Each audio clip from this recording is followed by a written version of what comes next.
अच्छा बच्चों, कल की क्लास में हम लोगों ने डिस्कस किए थे हमारे दो टैक्स ईयर, दैट वाज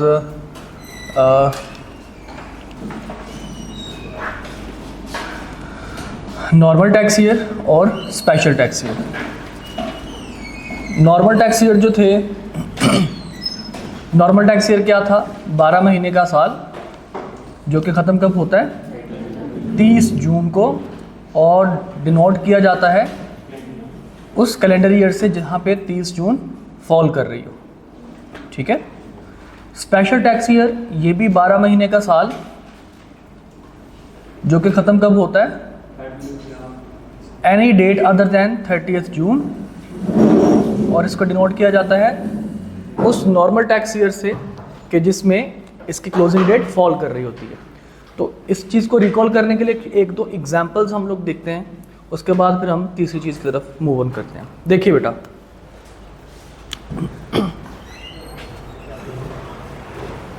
आपके पास एक टैक्स ईयर है, दैट इज 1/7/2021 टू 30/6/2022। ये कौन सा टैक्स ईयर है बेटा? हाँ जी, कौन सा टैक्स ईयर है? पहले देखेंगे क्या 12 महीने पूरे हैं? जी बिल्कुल 12 महीने पूरे हैं। एंडिंग डेट क्या है? 30/6/2022। तो हम इसको क्या कहेंगे? ये नॉर्मल टैक्स ईयर है। और नॉर्मल टैक्स ईयर कौन सा, इसको हम लोग नाम क्या देंगे? This is actually normal tax year 2022, यानी कि जिस सन में 30 जून आ रहा होगा वो हमारा नॉर्मल टैक्स ईयर होगा। तो 1 जुलाई 2021 से लेकर 30 जून 2022 तक जो भी डेट आएगी उसको हम लोग क्या कहेंगे? ये आपके पास क्या है? Normal tax year. ओके। अच्छा, अब हमने कहा था कि अगर किसी बंदे ने नॉर्मल से स्पेशल और स्पेशल से नॉर्मल की तरफ जाना हो तो उसको एक एप्लीकेशन लिखनी पड़ती है कमिश्नर को, और कमिश्नर कुछ कंडीशंस लगा के वो एप्लीकेशन क्या कर सकता है? अप्रूव कर सकता है, इजाज़त दे सकता है। ऐसे ही हमने पढ़ा था ना। उसके बाद हमने कहा था जनाब कमिश्नर चाहे तो उस एप्लीकेशन को रद्द भी कर सकता है, ख़त्म भी कर सकता है, यानी कि अप्लाई करने पे अलाउ परमिशन नहीं दे सकता, लेकिन उसके लिए उसको क्या करना पड़ेगा? उसको एक अगले बंदे को opportunity of being heard provide करनी पड़ेगी। और अगर कोई बंदा कमिश्नर के ऑर्डर से सेटिस्फाइड नहीं है तो वो बोर्ड में अपील कर सकता है against order of the commissioner. ठीक है। और जो बोर्ड का फैसला होगा that would be final. Okay. ये सारे का सारा प्रोटोकॉल हमने पढ़ भी लिया था और हमने देख भी लिया था। उसमें एक दो लाइंस थी जो मैंने कहा था कि हम इसको बाद में देखेंगे, और क्लास के एंड पे हमने वो अंग्रेजी उसकी पढ़ ली थी। अब उर्दू की बात हम लोग करते हैं। दो लाइंस ये थी कि कमिश्नर ने ऑर्डर जो कर दिया कि भाई ठीक है, आप अपने नॉर्मल से स्पेशल टैक्सर की तरफ चले जाओ। अब लेट सपोज, जैसे मैंने कल एग्जांपल दी लास्ट क्लासेस में कि यूनिलीवर पाकिस्तान ने अप्लाई किया कि सर हमारे जितने भी बाकी तमाम ममालिक जहाँ जहाँ पे हमारी ब्रांचेस हैं उनका जो ईयर एंड है वो 31 दिसंबर है, वो 31 दिसंबर है। आप मेहरबानी करें, आप हमें भी अलाउ कर दें कि हम अपना ईयर एंड 30 जून की बजाय 31 दिसंबर जो है वो डिक्लेयर कर दें। ओके। अच्छा, अब हुआ ये कि यूनिलीवर पाकिस्तान जो है वो एक साथ 2021 से लेकर 30/6/2022 यानी कि टैक्स ईयर 2022 तक वो नॉर्मल टैक्स ईयर पे चल रही थी। अचानक ये हुआ कि 1/5/2022 को, यानी कि during the normal tax year 1/5/2022 को उसने अप्लाई किया कि जनाब मुझे मेरा जो टैक्स ईयर है वो नॉर्मल से स्पेशल की तरफ कन्वर्ट कर दिया जाए, और स्पेशल भी कौन सा? जो कि 31 दिसंबर को ख़त्म हो। अप्लाई किया किस लिए? For changing for normal to special. Apply कर दिया कब? 1 मई 2022 को। अभी आपका ईयर एंड नहीं हुआ तो 1 मई 2022 को उसने क्या कर दिया? अप्लाई कर दिया। ओके जी। इसका जो एप्लीकेशन का जो आंसर आया, कमिश्नर ने इसको जो परमिशन दी वो दे दी 5/5/2022 को, ईयर एंड खत्म होने से पहले permission they the. Got it? Year and खत्म होने से पहले परमिशन दे दी। अब लॉ कहता है कि जनाब ऑर्डर तो कर दिया कमिश्नर ने, लेकिन इसका जो ऑर्डर है वो कब से इफेक्टिव है।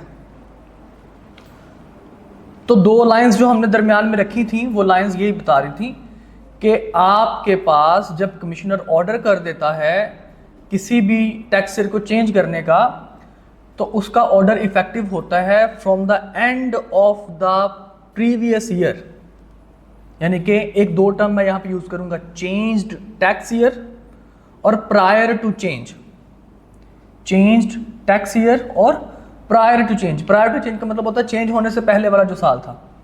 अब यहां पे उसने क्या कहा कि मुझे कौन सा साल अलाउ किया जाए, 1 जनवरी से लेकर 31 दिसंबर वाला साल मुझे अलाउ किया जाए। उन्होंने कहा जी ठीक है। 30 जून को उसका नॉर्मल टैक्स ईयर खत्म हो रहा था, ड्यूरिंग द ईयर उसका ऑर्डर हो गया, लेकिन इसका ऑर्डर कमिश्नर का कब से इफेक्टिव है, जब उसका टैक्स ईयर चेंज होगा, यानी कि जो नया टैक्स ईयर जो उसने अप्लाई किया है उसके फर्स्ट डे से इफेक्टिव होगा। चेंज टैक्स ईयर के फर्स्ट डे से इफेक्टिव होगा।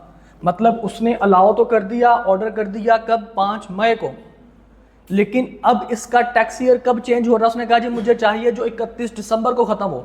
देखिए ये वाला तो चेंज नहीं हो सकता ना, ये तो पूरा करेगा। अब चेंज कब आएगा इसके पास, 1 जनवरी 2023 से इसके पास चेंज आएगा। देखिए बात को जरा समझिएगा, ये था normal tax year. During the year उस बंदे ने कहा कि भाई साहब मुझे अपना टैक्स ईयर चेंज करना है। कमिश्नर ने कहा जी चेंज कर लो। अब चेंज का कैसे चेंज किया जाएगा या ऑर्डर इफेक्टिव कब से होगा, तो कानून हमें एक बताता है कि जनाब ऑर्डर बेशक जब मर्जी हो जाए, ऑर्डर इफेक्टिव तब से होगा जब से इसका जो ये टैक्स ईयर जो चेंज करना चाहता था उसके फर्स्ट डे से। अब ये टैक्स ईयर क्या चाहता था कि मेरा टैक्स ईयर कब खत्म हो, 31 दिसंबर को खत्म हो, लेकिन 1 जनवरी तो गुजर चुकी है, 1 जनवरी 2022 को गुजर चुकी होगी ना, ठीक है। और वैसे भी इसको पुराना नॉर्मल टैक्स ईयर पहले पूरा करना पड़ेगा क्योंकि वो टैक्स ईयर स्टार्ट हो चुका था, अब वो इसको खत्म करेगा। इसके बाद जो उसका टैक्स ईयर बनना चाहिए जब से वो स्टार्ट होगा तब से वो ऑर्डर इसका इफेक्टिव होगा। अब 31 दिसंबर को वो खत्म करवाना चाहता है, तो शुरू कब होगा उसका टैक्स ईयर, 1 जनवरी से शुरू होगा। अब 1 जनवरी 2022 को तो नहीं आएगी, बल्कि 1 जनवरी 2023 को आएगी, क्योंकि 1 मई 2022 को उसने अप्लाई किया था और 5 मई 2022 को ऑर्डर हुआ था। तो ऑर्डर जब हो जाता है तो फ्यूचर की डेट में, क्योंकि चेंज कब आ रहा है, फ्यूचर में, पास्ट में चेंज नहीं आया, फ्यूचर में चेंज आएगा, तो फ्यूचर की डेट में जो भी उसका टैक्स ईयर नया बन रहा होगा जिस हिसाब से, तब से वो क्या हो जाएगा, एप्लीकेबल हो जाएगा। अब लेट सपोज वो कहता है कि जी मैंने ऐसा टैक्स ईयर चूज करना है जो कि खत्म हो रहा हो 30 सितंबर पे। कब से खत्म हो रहा हो, 30 सितंबर पे खत्म हो रहा हो। वो क्या कहता है यहाँ पे, तो उसने कहा ना 30 जून पे, 31 दिसंबर पे, कहता है जी मैंने ऐसा टैक्स ईयर चूज करना है जो कि 30 सितंबर पे खत्म हो रहा हो। अब इसको पुराना टैक्स ईयर क्या करना पड़ेगा, कंप्लीट करना पड़ेगा। ये जो उसका चल रहा था नॉर्मल टैक्स ईयर, ये कब खत्म होगा, 30/6/2022 को। अब इसका नया टैक्स ईयर कब से स्टार्ट होगा, अगर 30 सितंबर से खत्म हो रहा है तो नया टैक्स ईयर कब से स्टार्ट होगा, 1 अगस्त से, सॉरी 1 अक्टूबर से, 1 अक्टूबर। अब देखिए जून के, अक्टूबर जो है वो जून के बाद निकलेगा, यहां पे 2022 के अंदर ही आएगा, यहां से लेकर 30/9/2023 तक। तो इसका जो नया टैक्स ईयर है वो कब से स्टार्ट हो रहा है, 1 अक्टूबर 2022 से। पुराना टैक्स ईयर खत्म करने के बाद नया टैक्स ईयर जब से स्टार्ट होगा उसके फर्स्ट डे से ऑर्डर इफेक्टिव होगा। तो ऑर्डर इफेक्टिव कब होगा, हम कहेंगे जनाब उसका ऑर्डर इफेक्टिव होगा 1 अक्टूबर 2022 से।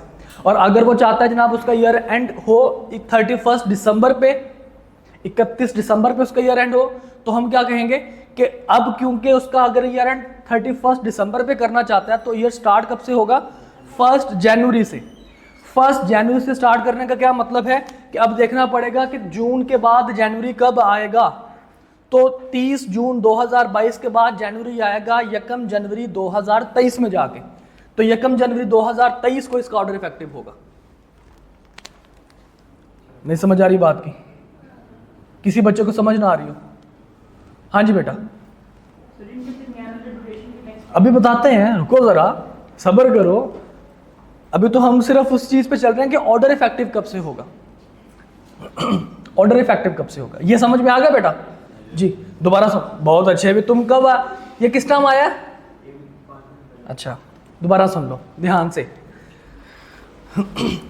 हम ये कहते हैं कि जनाब जब भी कोई बंदा नॉर्मल से स्पेशल या स्पेशल से नॉर्मल की तरफ अप्लाई करता है तो कमिश्नर ऑर्डर कर देता है कि भाई आप यूज कर लो। तो उसका ऑर्डर कब से इफेक्टिव है? तो हम कहते हैं जब से उसका चेंज्ड टैक्स ईयर स्टार्ट हो जाए। पुराना ट्राई टू चेंज को कंप्लीट करेगा, पहले चेंज होने से पहले वाले टैक्स ईयर को कंप्लीट करेगा, और उसके बाद जब वो उसका नया टैक्स ईयर आएगा, जब से उसका नया टैक्स ईयर स्टार्ट होगा उसके डे 1 से। हम कहते हैं जी एक बंदा है जिसका जो tax year normal tax year 1 जुलाई 2021 से 30/6/2022 तक उसका नॉर्मल टैक्स ईयर था। उसने अप्लाई किया 1 मई 2022 को चेंज के लिए कि नॉर्मल से स्पेशल दे दिया जाए। कौन सा स्पेशल दे दिया जाए? 31 दिसंबर वाला स्पेशल दे दिया जाए। ऑर्डर हो गया 5 मई को, 5 मई 2022 को। अब जिस टैक्स ईयर में ऑर्डर होता है उस टैक्स ईयर को कंप्लीट करना पड़ता है। टैक्स ईयर कौन सा था? 2022 वाला। अब इस टैक्स ईयर को कंप्लीट करना पड़ेगा, यानी कि 30 जून 2022 तक इसको कंप्लीट करना पड़ेगा। अब इसका नया टैक्स ईयर कब से स्टार्ट हो रहा है? उसने कहा जी मेरा ऐसा टैक्स ईयर हो जो कि एंड हो रहा हो 31 दिसंबर को। और अगर 31 दिसंबर को एंड हो रहा है तो इट मीन्स कि वो स्टार्ट कब से होगा? 1 जनवरी से। ठीक है, अब देखना में ये पड़ेगा कि 30 जून 2022 के बाद 1 जनवरी कब आ रही है। तो हम कहेंगे जनाब 30 जून 2022 के बाद 1 जनवरी आ रही है 1 जनवरी 2023 को। ओके, तो इसका ऑर्डर कब से इफेक्टिव है? 1 जनवरी 2023 को। और अगर वो बंदा कहता है जी मुझे ऐसा टैक्स ईयर चाहिए जो कि खत्म हो रहा हो 30 सितंबर पे, ठीक है, 30 सितंबर पे खत्म हो रहा हो, तो हम कहते हैं ये स्टार्ट कब से होगा? 1 अक्टूबर से, पिछले साल की। अब देखना ये पड़ेगा कि इस नॉर्मल टैक्स ईयर को खत्म करने के बाद 1 अक्टूबर कब से स्टार्ट हो रहा है। तो इस नॉर्मल टैक्स ईयर को खत्म करने के बाद पता चला 1 अक्टूबर 2022 में ही स्टार्ट हो रहा है। तो 1 अक्टूबर 2022 इस डेट से इसका ऑर्डर क्या हो जाएगा? इफेक्टिव हो जाएगा। क्लियर? हाँ जी भाई।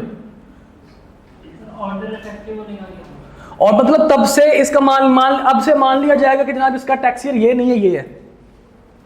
यानी कि जो भी उसने ऑर्डर किया, देखिए फॉर एग्जांपल हम कहते हैं कि जनाब आई कैप कहता है जी हमारी जो पॉलिसी है वो इफेक्टिव होगी सितंबर 2025 की अटेम्प्ट के लिए। उसने पॉलिसी अभी दे दी, लेकिन इंप्लीमेंट कब होगी? अप्रैल 2025 से शुरू हो जाएगा काम। ठीक है, तो इफेक्टिव फ्रॉम दैट डेट। अच्छा जी सर, अगर वो कहता है कि मेरे पास 10 से स्टार्ट करना है तो उसकी जो है इफेक्टिव ऑर्डर वो होता है 10 के बाद।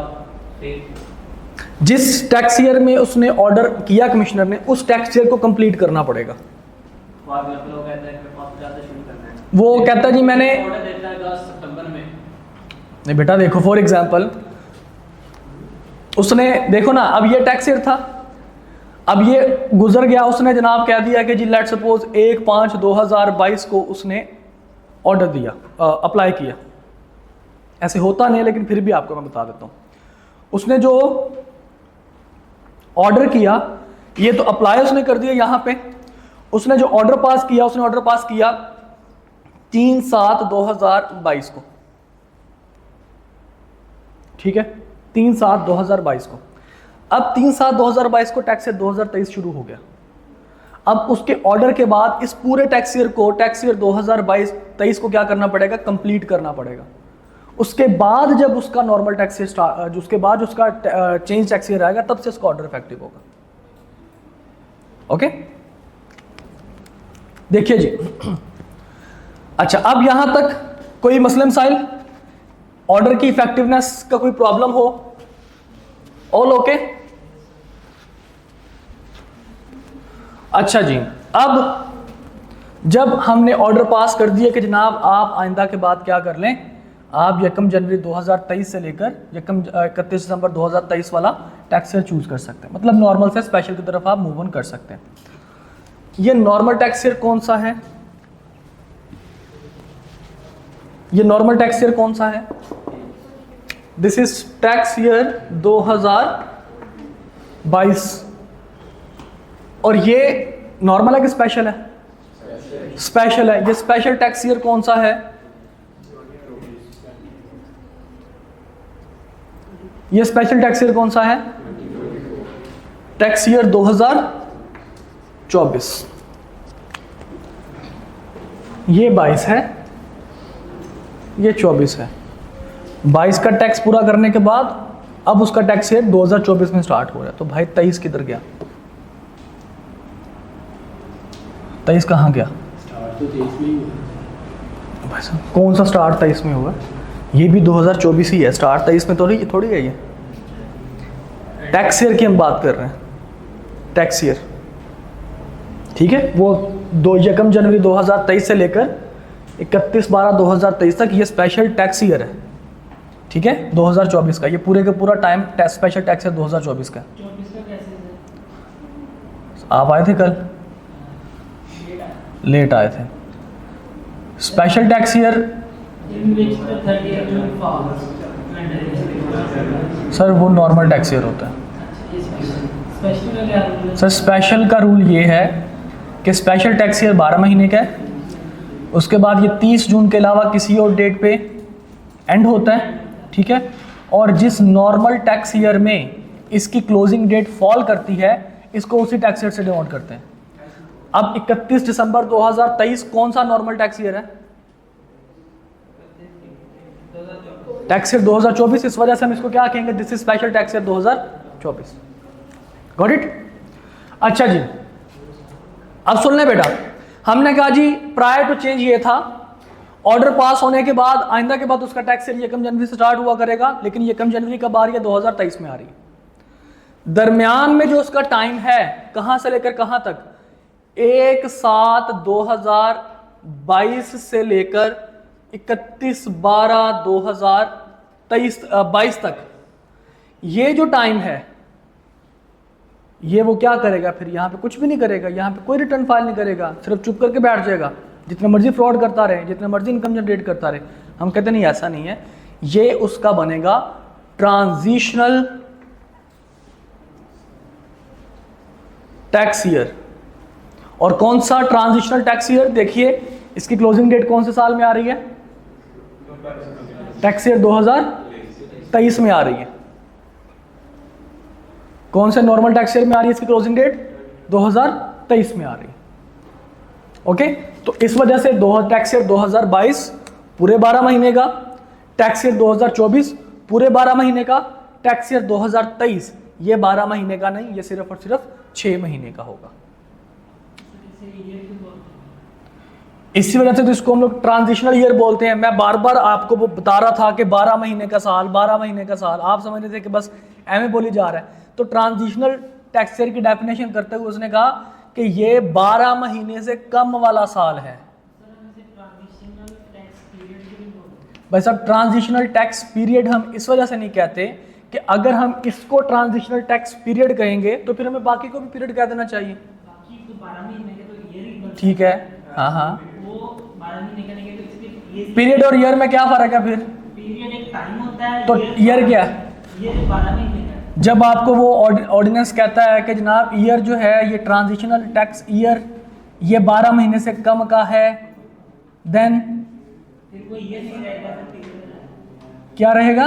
वो एक अरसा हो जाएगा, ईयर नहीं रहेगा। अच्छा, ईयर में, और हम ये पीरियड नहीं कहते, पीरियड ऑफ 1 ईयर। एक साल का भी अच्छा होता है, उससे कम का भी अच्छा होता है। हाँ, तो फिर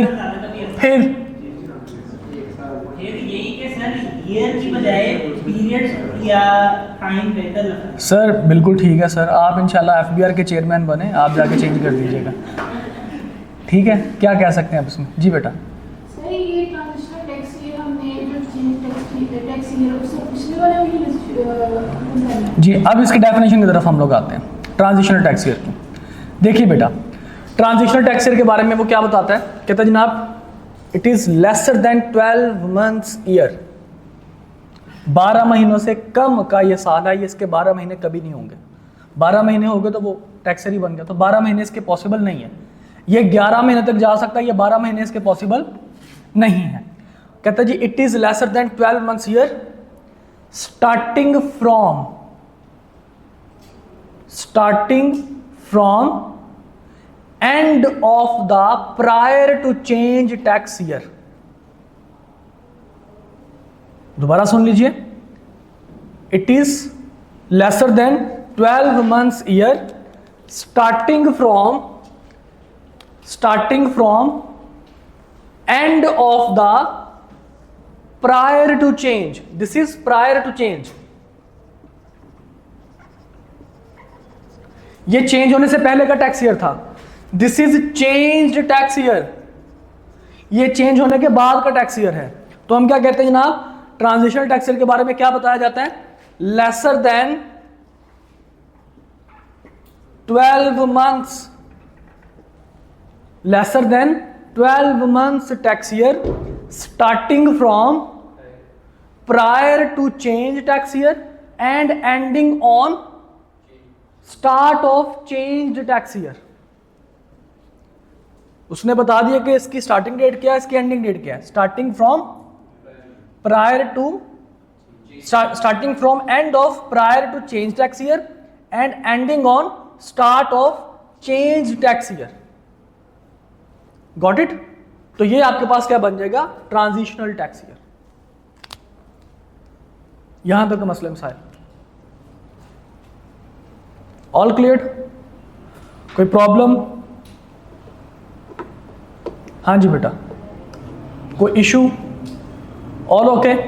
तो अभी तक हम लोगों ने 3 टैक्स ईयर्स पढ़े हैं, that is normal tax year, special tax year, transitional tax year. हमारे पास इस एग्जाम्पल में तीनों के तीनों मौजूद हैं। नॉर्मल टैक्स ईयर 12 महीने का साल जो कि खत्म होता है 30 जून पे, तो जाहिर बात है शुरू होगा पिछले साल के 1 जुलाई से। This is normal tax year 2022। Special tax year क्या है जनाब, जो कि खत्म होता है 30 जून के अलावा किसी भी डेट पे और 12 महीने का साल है, तो ये 12 महीने पूरे हो रहे हैं। देखिए ये भी 30 जून के अलावा किसी और डेट पे खत्म हो रहा है, लेकिन ये 12 महीने पूरे नहीं कर रहा। तो कंडीशन क्या है कि 12 महीने पूरे होने चाहिए और 30 जून के अलावा किसी और डेट पे ये एंड होना चाहिए। ठीक है जी। और इसको डिनोट करेंगे जिस इसकी क्लोजिंग डेट जोन से नॉर्मल टैक्स ईयर में फॉल कर रही है उसी से इसको डिनोट करेंगे, that is special tax year 2024। और ट्रांजिशनल टैक्स ईयर 12 महीने से कम का अरसा होता है। तो देखिए ये आपके पास 12 महीने से कम का अरसा है, ठीक है, जो कि स्टार्ट होता है prior to change tax year के एंड से और खत्म होता है चेंज टैक्स ईयर के स्टार्ट पे। तो ये दरमियान वाला पीरियड ट्रांजिशनल पीरियड जिसको हम लोग कहते हैं, ये हकीकत में क्या है, ट्रांजिशनल टैक्स ईयर है। Got it sir, thank you. This is transitional tax year 2023। यहां तक बेटा के मसले मसाइल ऑल ओके? 2022 तो बेटा नॉर्मल टैक्स ईयर यहां पे खत्म हो गया ना। अब ये बताइए इसकी क्लोजिंग डेट कौन से नॉर्मल टैक्स ईयर में फॉल कर रही है? Is this your first day? Is this your first day? हाँ, इसलिए आप ये सवाल कर रही हैं। नॉर्मल टैक्स ईयर पता चल गया कि नहीं पता? नॉर्मल टैक्स ईयर जो 30 जून पे ख़त्म होता है, ठीक है, और यहाँ से लेकर यहाँ तक जो भी टाइम पीरियड होगा, जो भी डेट होगी, वो नॉर्मल टैक्स ईयर 2022 हम उसको कहेंगे। फॉर एग्जांपल यहाँ पे मैं कहता हूँ जी 31 दिसंबर 2021, ये कौन से टाइम पीरियड में आ रही है? 1 जुलाई 2021 से लेकर 30/6/2022 तक। तो मैं इसको क्या कहूँगा, this is normal tax year 2022। अब देखिए ये डेट जो है वो कौन से टैक्स ईयर में आ रही है? 31 दिसंबर 2022 कौन से टैक्स ईयर के दरमियान आ रही है? नॉर्मल टैक्स ईयर जी, नॉर्मल टैक्स ईयर। इसकी क्लोजिंग डेट कौन से नॉर्मल टैक्स ईयर में फॉल कर रही है? तो हम कहते हैं जनाब ये इसकी closing date normal tax year 2023 में फॉल कर रही है, that's why it is tax year 2023। हाँ जी, क्लियर? हाँ जी बेटा, okay. Any other question please? All clear?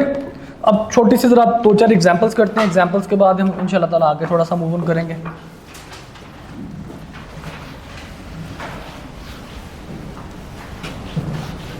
मैं यहाँ पे कुछ टाइम पीरियड लिख रहा हूँ और आपने बताना है कि ये कौन सा टैक्स ईयर है। ट्रांजिशनल टैक्स ईयर आपने देखा था वो 2023 का था ना? हाँ जी बेटा, क्योंकि उसका एंडिंग डेट देखिए ना कहाँ पे कौन सा नॉर्मल टैक्स ईयर में फॉल कर रही है।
हाँ जी भाई, ये आप लोगों के सामने लिखे हुए हैं। अब ज़रा इनको बताते जाइए, नोटबुक पे भी ज़रा थोड़ा सा इसको लिखते जाइए ताकि सनद हो जाए कि आपने ये काम किया हुआ है।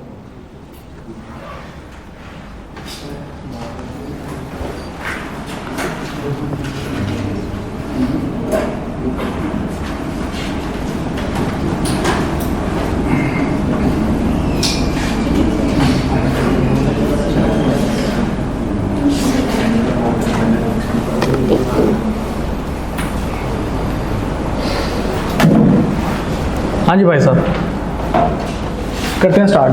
पहला टैक्स ईयर, दिस इज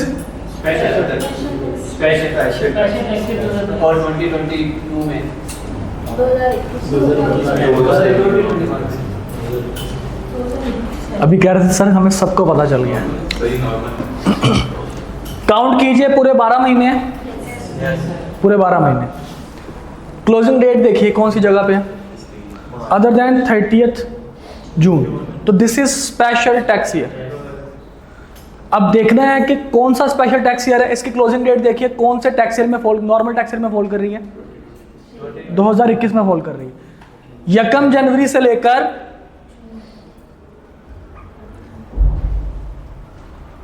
30 जून तक जो भी डेट होगी, जो सन, जो कैलेंडर ईयर होगा, वही हमारा टैक्स ईयर होगा। और 1 जुलाई से लेकर 31 दिसंबर तक जो हमारा कैलेंडर ईयर होगा, जो हमारा सन होगा, उससे अगला साल जो होगा वो हमारा टैक्स ईयर होगा। अब देखो, मार्च का महीना जून से पहले आता है, जनवरी और जून के दरमियान में आता है, तो 2021 लिखा हुआ है, यही हमारा टैक्स ईयर हो जाएगा। This is actually special tax year 2021। थोड़ा सा जाग के बैठो भाई, होश करो थोड़ी सी। ओके हाँ जी भाई साहब, इज इट ओके? आगे देखिए, अगला सेकंड नंबर पे, ये कौन सा टैक्स ईयर है बेटा? क्यों? 1 जुलाई से तो शुरू हो रहा है भाई, 12 महीने पूरे नहीं है, तो इस वजह से ये क्या है, ट्रांजिशनल टैक्स ईयर। लेकिन ये ट्रांजिशनल टैक्स ईयर कौन सा है? 2022 भाई, क्यों? अच्छा, नॉर्मल टैक्स ईयर 2023 की वजह से, ठीक ठीक ठीक, ओके जी। इधर आ जाइए, 1 जनवरी 2023 से शुरू हुआ और 30 जून 2023 पे खत्म हो गया। This is normal tax year 2023। तुम आगे तुमने कल से आगे बैठना है। This is transitional tax year, क्योंकि हमने 12 महीने पूरे करने हैं भाई नॉर्मल होने के लिए, लेकिन ये 12 महीने पूरे नहीं है। अब देखना है कि कौन सा ट्रांजिशनल टैक्स ईयर। हाँ जी, अली नाम है ना आपका? जैन। जैन क्या है बेटा इसका? 24 ट्रांजिशनल टैक्स ईयर 2024 है ना? हाँ जी,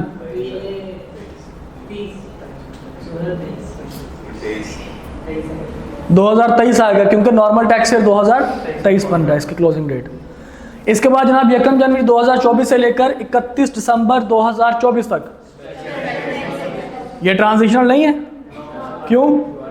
ओके जी, स्पेशल टैक्स ईयर 2025, शाबाश। और ये 1 जुलाई 2025 से 30/6/2026 तक नॉर्मल टैक्स ईयर 2026। इधर आ जाइए जनाब, ये वाला टैक्स ईयर कौन सा है? स्पेशल टैक्स ईयर जी। चुप क्यों कर गए हो भाई? स्पेशल टैक्स ईयर किसने कहा था? स्पेशल है भाई, वो 1 महीने वाला है, स्पेशल ही होता है। अच्छा, ट्रांजिशनल होता है, लेसर देन 1 मंथ और लेसर देन 12 मंथ ट्रांजिशनल होता है। तो 1 महीना है, ठीक है, 1 महीना हो या 11 महीने हो, हम इसको क्या मानते हैं? Transitional tax year. लेकिन ये कौन सा होगा transitional tax year? This is actually transitional tax year 2027, क्योंकि इसकी ईयर एंड जो है वो कब हो रहा है? 31 जनवरी को। हाँ जी बेटा, ऑल ओके, ऑल क्लियर? आई कैप ने इसके बारे में काफ़ी दफ़ा क्वेश्चन पूछे हैं टैक्स ईयर के बारे में। एक दफ़ा उसने पूछा जी एक्सप्लेन टैक्स ईयर्स, एक दफ़ा उसने पूछा जनाब explain the procedure to change normal tax year from special tax year, और उसके बाद फिर उसने एक दफ़ा पूछा एग्जांपल्स देकर कि बताइए कि जनाब ये कौन कौन से टैक्स ईयर्स हैं। तो तीनों कैटेगरी के हमने क्वेश्चंस जो हैं वो कर लिए हैं। ओके, चलें आगे। अच्छा, ये टैक्स ईयर वाला मामला तो हमारा वो याद है ना statement, every residential person is liable to pay tax on its taxable income in every tax year. तो टैक्स ईयर वाला मामला जो है वो हमने यहाँ पे कंप्लीट कर लिया। अब आते हैं हम लोग रेजिडेंशियल पर्सन की तरफ, या बल्कि पहले हम लोग आते हैं पर्सन की तरफ, उसके बाद रेजिडेंशियल की तरफ हम लोग मूव ऑन करेंगे।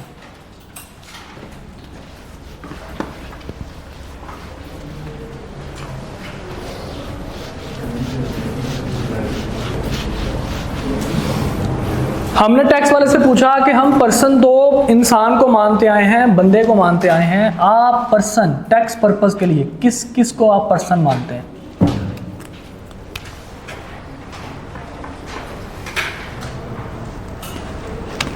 कहते जनाब मैं पर्सन मानता हूं 4 लोगों को। कौन से 4 लोग? जनाब मैं पर्सन मानता हूं इंडिविजुअल को। किसको पर्सन मानता हूं मैं? इंडिविजुअल्स को। ये इंडिविजुअल्स कौन है? ये इंसान है, हम लोग हैं, मैं हूं, आप हैं। अगर अपने आप को इंसान मानते हैं तो आप भी हैं। इंडिविजुअल्स, अवाम, जनता, बंदे, इंसान, जिनको हम भी पर्सन कहते हैं, टैक्स वाले भी कहते हैं, ये भी हमारे लिए क्या है? पर्सन है। हमने कहा जी सेकंड नंबर पे किसको? कहता जी सेकंड नंबर पे मैं मानता हूं एसोसिएशन ऑफ पर्संस, AOP, जिसको आप पार्टनरशिप के नाम से जानते हैं। जब सब लोग 2 या 2 से ज्यादा लोग मिलकर जब बिजनेस करते हैं तो हम कहते हैं कि ये लोग आपस में पार्टनरशिप पे बिजनेस कर रहे हैं। जो भी आपकी फर्म्स हैं, फर्म्स के डिफरेंट पार्टनर्स होते हैं। एक फर्म का आप लोगों को इंशाल्लाह पता चलेगा जिसका नाम कुछ यूं है, क्रेडिबल्स corporate consultancy.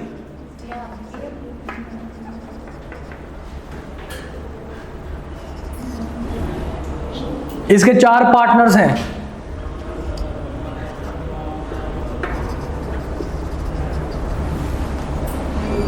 Partner itself individuals हैं, लेकिन ये जो बिजनेस क्रेडिबल्स कॉर्पोरेट कंसल्टेंसी है, इसको हम लोग कहते हैं ये पार्टनरशिप या फिर एओपी है, एसोसिएशन ऑफ पर्संस। इंडिविजुअल कौन है? इनके ऑनर, इनके पार्टनर, लेकिन इसके बिजनेस को हम लोग क्या कहते हैं? पार्टनरशिप। अब आप कहेंगे कि सर ये बिजनेस, ये तो बेजान चीज है, तो इसको पर्सन क्यों मानता है टैक्स वाला? पर्सन तो इंसान होते हैं, ये तो बेजान चीज है, इसको क्यों मानते हैं कि जनाब ये टैक्स, ये भी पर्सन है? तो याद कीजिए हमने कहा था कि every residential person is liable to pay tax on its. तो इट्स का मतलब उसमें जानदार यानी कि इंसान, इंडिविजुअल भी थे, और बेजान यानी कि एओपी जैसे चीजें भी आएंगी। तो जो इसके ऑनर हैं, जो इसके पार्टनर हैं, वो पार्टनर अपनी इनकम के ऊपर अलग से टैक्स पे करेंगे, ये बिजनेस अपनी इनकम या प्रॉफिट के ऊपर अलग से टैक्स पे करेगा। Got it? Credibles corporate consultancy, नाम याद रखिएगा, पहले से याद है आपको, बल्कि आपको तो याद होगा। जनाब इसके 4 पार्टनर, ऑनर या पार्टनर जो हैं इसके, वो अपना अलग से टैक्स पे करेंगे क्योंकि वो अलग से पर्सन है इंडिविजुअल कैपेसिटी में। और बिजनेस जो है CCC, ये अपना अलग से, जो इसको प्रॉफिट मिलेगा, अपना अलग से क्या करेगा? ये टैक्स पे करेगा, ये एसोसिएशन ऑफ पर्सन या एओपी की कैटेगरी के हिसाब से। हमने कहा जी तीसरा बंदा, उसने कहा जनाब तीसरा बंदा जो है वो हमारी नजर में है कंपनी। कंपनी पार्टनरशिप में और कंपनी में फर्क है। पार्टनरशिप रजिस्टर्ड होती है पार्टनरशिप एक्ट 1932 के तहत, और कंपनी रजिस्टर्ड होती है कंपनीज एक्ट 2017 के तहत। दोनों के दोनों टोटल डिफरेंट चीजें हैं। अगर किसी बंदे ने कोई कंपनी रजिस्टर्ड करवानी है तो उसको एसएससी पे से अपनी कंपनी रजिस्टर्ड करवानी पड़ेगी। छोटी सी एग्जांपल देता हूं, हमारा एक क्लाइंट है, बेसिकली ये फर्म मेरी है, क्रेडिबल्स कॉर्पोरेट कंसल्टेंसी। तो हमारा एक क्लाइंट है जिसकी रिसेंटली हमने कंपनी रजिस्टर्ड की। उनका एक मार्ट है इस्लामाबाद में, जैसे कैश एंड कैरी होते हैं इस तरह से उनका हाफिज मार्ट के नाम से उनका एक मार्ट है, और उनकी कंपनी हमने एक रजिस्टर्ड करवाई जिसका नाम था तलब फूड। तलब TALAB।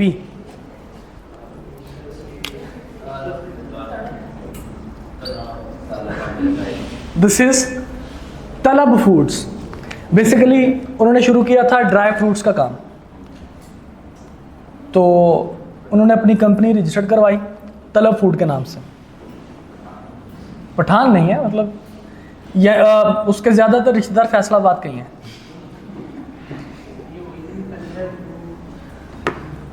तो उसके बाद जनाब इन्होंने अब एक और कंपनी रजिस्टर्ड करवाई है, वाटर प्लांट वाली कंपनी है उसकी, बेवरेजेस वाली।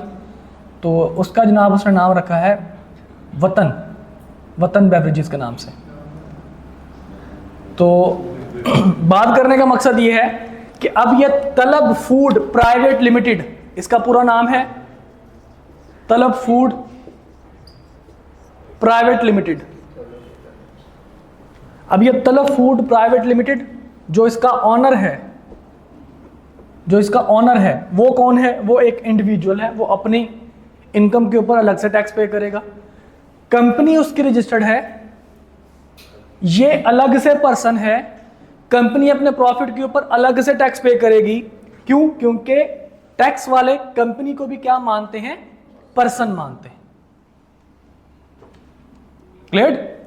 टैक्स वाले कंपनी को भी क्या मानते हैं? पर्सन मानते हैं।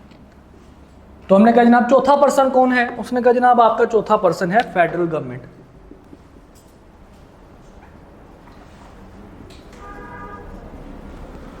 फेडरल गवर्नमेंट आपको पता ही है, वफाकी हुकूमत, ये इनका चौथा पर्सन। हमने कहा कि हमारे कैफ कितने पर्सन्स की बात करोगे, कितने पर्सन्स को टेस्ट करोगे, सबका टैक्स पढ़ना पड़ेगा हमें, इंडिविजुअल का, एओपी का, कंपनी का, फेडरल गवर्नमेंट का, सब लोगों का टैक्स के रूल्स हमें पढ़ने पड़ेंगे। तो कहता नहीं, तुम्हारे कैफ तक इंडिविजुअल और एओपी का हिस्सा है बस। जब सीफैप में बच्चों को भेजो तो बच्चों को सीफैप में पढ़ाना जाके कंपनी और फेडरल गवर्नमेंट के बारे में। ओके, तो हमारी जो बात होगी कैफ लेवल में टैक्स की, वो किसके रिगार्डिंग होगी? इंडिविजुअल्स और एओपी के रिगार्डिंग होगी।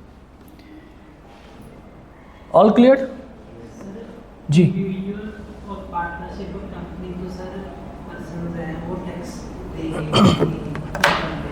हाँ जी। फेडरल गवर्नमेंट तो एक अदारा होगी, गवर्नमेंट भी खुद से टैक्स ले रही है। हाँ जी, सीफैप में सिखाऊंगा।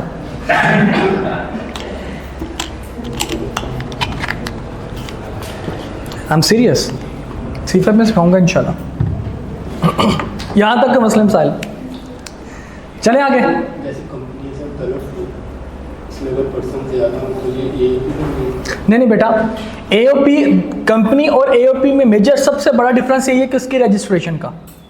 अगर तो वो 2 या 2 से ज़्यादा बंदे या 5 बंदे या 50 बंदे मिलकर कोई बिजनेस कर रहे हैं, अगर उन्होंने अपने आप को रजिस्टर्ड करवाया है पार्टनरशिप के एक्ट के हिसाब से, तो वो एओपी, ठीक है। और अगर उन्होंने एसएसीपी के अंडर अपने आप को रजिस्टर्ड करवाया एज प्राइवेट लिमिटेड के तौर पर, तो फिर वो कंपनी बन जाएगी। जी, बंदे जितने भी हो उसको। क्या?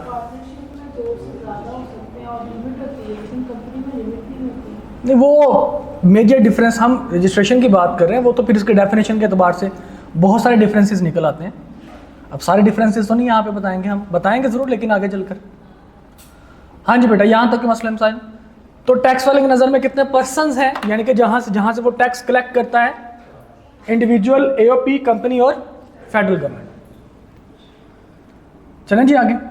तो ये बात आ गई, इट्स वाला जो पॉइंट हमने अंडरलाइन किया था, इट्स टैक्सेबल इनकम, पर्सन्स की हमने बात कर ली। अब हम बात करते हैं रेजिडेंशियल पर्सन। हमने कहा था हर पर्सन नहीं, लेकिन रेजिडेंशियल पर्सन क्या होगा? रेजिडेंशियल पर्सन क्या करेगा? टैक्स पे करेगा।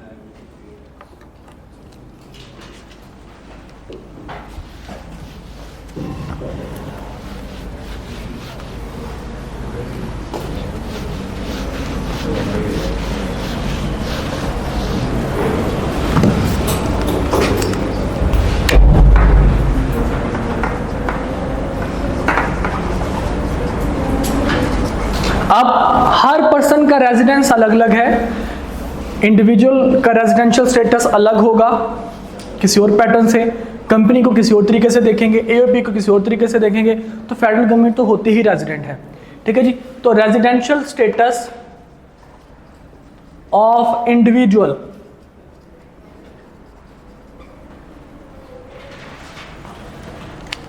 कैसे पता चलेगा कि कोई इंडिविजुअल रेजिडेंशियल इंडिविजुअल है? अब रेजिडेंट टैक्स की नज़र में रेजिडेंट का मतलब वहाँ का मुकामी नहीं है। रेजिडेंस का ताल्लुक टैक्स की नज़र में नेशनैलिटी होल्डर होने का नहीं है, कि एक पाकिस्तानी, लाजमी नहीं कि पाकिस्तान का रेजिडेंशियल पर्सन हो, और एक फॉरेनर लाजमी नहीं कि पाकिस्तान का रेजिडेंशियल पर्सन ना हो। इसका ताल्लुक है फिजिकल स्टे इन पाकिस्तान के साथ, फिजिकल स्टे इन पाकिस्तान के साथ, कि जो बंदा पाकिस्तान में कितने टाइम के लिए फिजिकली अवेलेबल है, हम उसको कहते हैं जनाब ये बंदा क्या है? रेजिडेंशियल इंडिविजुअल है, ठीक है। वो बंदा फिर पाकिस्तानी हो या फॉरेनर हो। तो यहां पे हम लिख देते हैं जनाब रेजिडेंशियल स्टेटस के लिए, an individual is a resident individual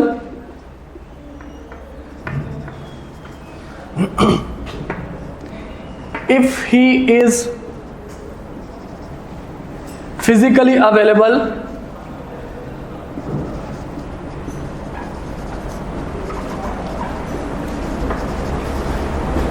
in Pakistan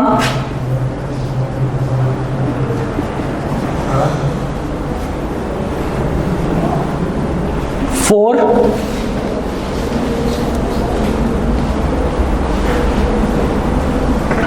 183 or more days,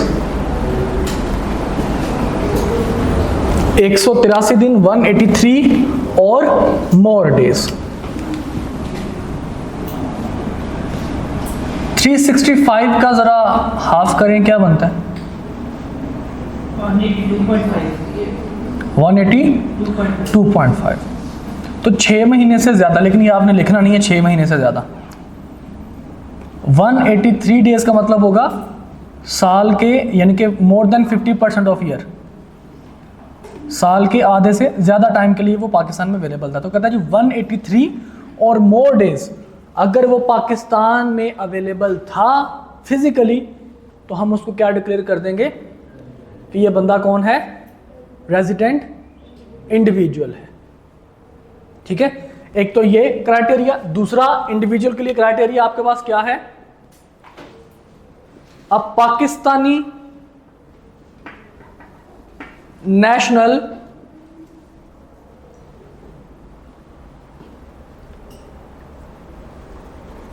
who is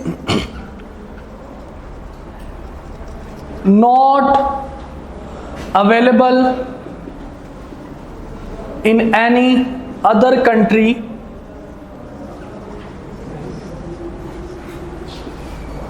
for more than 182 days,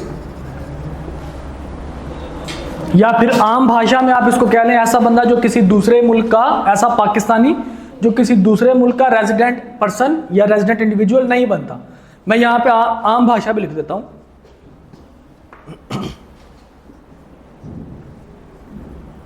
Pakistani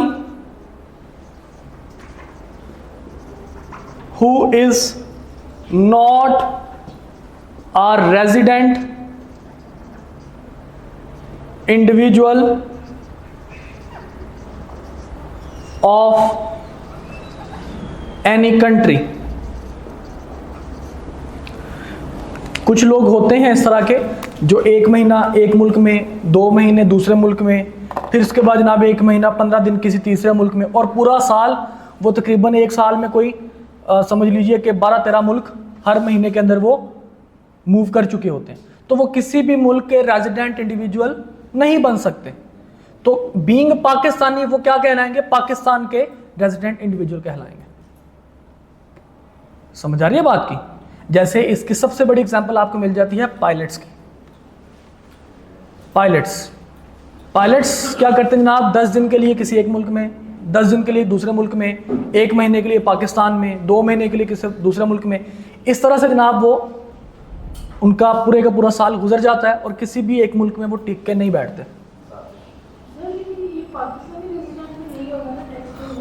क्यों नहीं करेगा? मैंने क्या लिखा है? रेजिडेंट इंडिविजुअल में पहला पॉइंट ये था, दूसरा पॉइंट क्या है? अब पाकिस्तानी नेशनल, इसके लिए अगर पाकिस्तानी नेशनल है, मुकामी पाकिस्तानी है, और वह किसी दूसरे मुल्क का या किसी भी मुल्क का रेजिडेंट इंडिविजुअल नहीं बनता, जी बिल्कुल पाकिस्तान के हिसाब से वो टैक्स पे करेगा।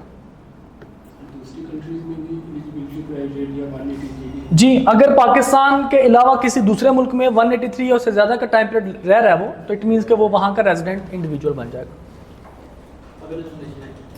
मतलब कि वहाँ का रेसिडेंट बनता फिर भी पाकिस्तानी। जी बिल्कुल, अगर वो पाकिस्तानी है और किसी भी मुल्क का रेजिडेंट नहीं बनता, नोट से रिहायशी किसी भी मुल्क का रेजिडेंट इंडिविजुअल नहीं बनता, तो हम उसको क्या मान लेंगे कि जनाब वो फिर पाकिस्तान का ही रेजिडेंट इंडिविजुअल है। वो ड्यूल नेशनैलिटी है ना। वो रेजिडेंसी का ताल्लुक इस वजह से तो उन्होंने कहा कि रेजिडेंस का ताल्लुक शहरियत के साथ नहीं है, रेजिडेंस का ताल्लुक जो है वो स्टे के साथ है। ओके, हाँ जी बेटा। हाँ जी जी जी बिल्कुल, वो अलग है, वो इंशाल्लाह वो आगे डिस्कस करेंगे हम। पता आपको सारा है। अच्छा, 2 लेक्चर में मैंने लास्ट टाइम बता दिया था ये सारा कुछ। हाँ जी बेटा, इज इट ओके? हम इंशाल्लाह ताला इस डिटेल में इस पे कल बात करेंगे इस पे। ओके।